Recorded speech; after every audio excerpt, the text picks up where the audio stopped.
స్థానిక సంస్థల ఎన్నికల్లో కాషాయ జెండా ఎగరడం ఖాయమని బీజేపీ చీఫ్ రామచంద్రరావు ధీమా వ్యక్తం చేశారు. రంగారెడ్డి జిల్లా మొయినాబాద్ మండలం శ్రీరాంనగర్ గ్రామంలో ఆయన పర్యటించారు.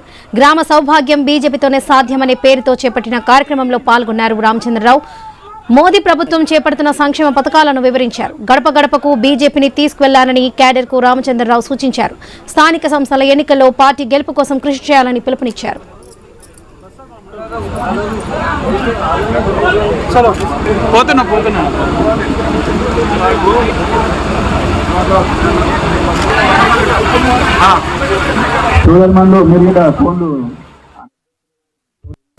స్థానిక ఎన్నికలు రాబోతా ఉన్నాయి. సర్పంచ్ ఎన్నికలు వస్తాయి, ఎంపీటీసీ వస్తాయి, జడ్పీటీసీ వస్తాయి, వస్తాయి. తెలంగాణలో బీజేపీ రావాలి. తెలంగాణలో బీజేపీ వస్తేనే మన బతుకుల్లో మార్పు వస్తాయని చెప్పి గుర్తించి రేపు భారతీయ జనతా పార్టీకు బలపరిచేటటువంటి రీతిలో అందరూ పనిచేయాలి. మరి మోదీ గారు చేసి చాలా కార్యక్రమాలు ఉన్నాయి. మరి వాటన్నిటికీ మిత్రులు కార్యకర్తలు ఇస్తారు. అదేవిధంగా తెలుసుకుంటే పక్కన చెప్పండి.